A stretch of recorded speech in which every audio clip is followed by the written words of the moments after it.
You're probably wondering what this is all about, and honestly, that's fair. But this needs to be said. This is the R36S. A nostalgia console that looks like a pocket legend at first glance, but the moment you turn it on, reality hits fast and you quickly realize why even this price is still too high. Let me explain. On paper, it sounds impressive.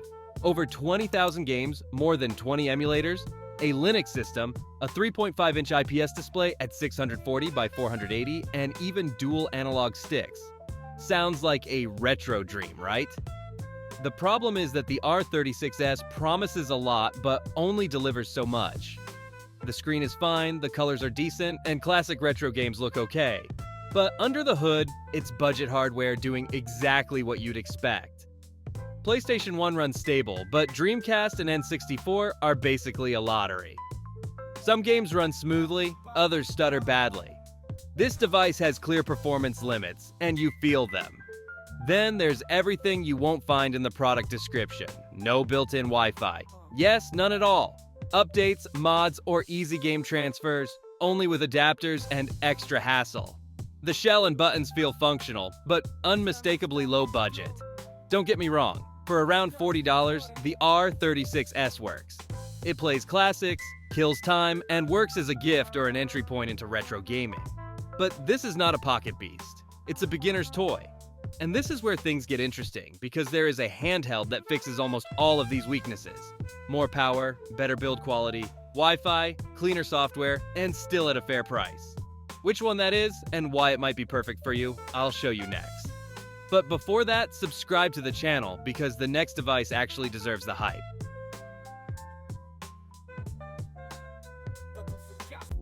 After we've checked off the R36S, this is the moment where you realize just how much of a difference $10 can make. This is the Anbernic RG35XX Plus, and unlike the R36S, it doesn't try to be more than it is. It simply delivers. The moment you pick it up, you can tell this doesn't feel like a toy. The shell is solid, the buttons are well seated, nothing rattles, nothing feels cheap. The 3.5-inch IPS display has the same resolution as the R36S, but thanks to the fully laminated OCA screen, everything looks clearer, punchier, and noticeably more premium. Under the hood, it's running an H700 quad-core processor with 1GB of LPDDR4 RAM, and you feel that immediately. PlayStation 1 runs effortlessly, and Dreamcast and N64 are far more stable, with fewer stutters and far less frustration. This isn't a miracle machine, but it's honestly capable. The biggest difference shows up in everyday use. Built-in Wi-Fi and Bluetooth. No adapters, no fiddling. Scrape games, download updates, use retro achievements, everything works right out of the box. Add Bluetooth controllers and HDMI output, and suddenly this handheld turns into a small living room console. That's something the R36S simply couldn't offer. Even the small details matter. 2 SD card slots, a larger 3,300 mAh battery with around 8 hours of playtime, and even a built-in real-time clock, which is crucial for games like Pokemon. The RG35XX Plus comes in at just under $50, but those extra $10 buy you stability, convenience, and a much more well-rounded experience. While the R36S is a cheap entry point, the Anbernic feels like a proper retro system you actually want to keep using long-term. No hype, no smoke and mirrors, just a solid handheld that knows exactly what it is, and that's why it's the clearly better choice. And finally, I want to give you a little bonus.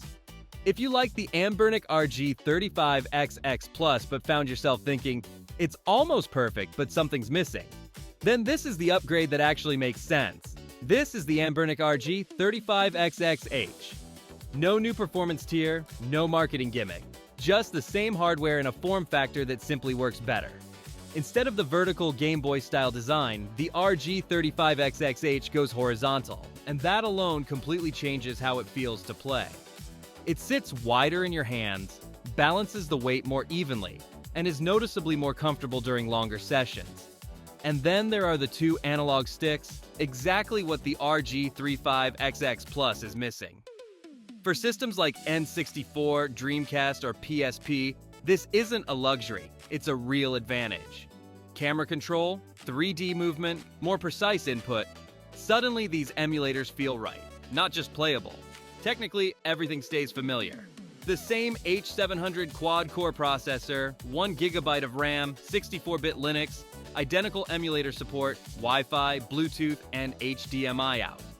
Performance and stability are on the exact same level as the Plus, just with more control. Audio is another step up as well. 2 speakers instead of mono give you true stereo sound, which you can really notice in more atmospheric games. Sure, it's a bit less pocketable, and the nostalgic Game Boy vibe is gone. Battery replacement is also more involved, but those are conscious trade-offs. The RG35XX H isn't aimed at collectors, it's for players. For people who play longer, use more systems, and don't want to keep thinking, this would be better with sticks. If the RG35XX Plus is the clean all-rounder, the RG35XX H is the more practical, more versatile alternative. Same power, same features, but a layout that actually gets the most out of the hardware. For many, it's not just an alternative, it's the logical better choice.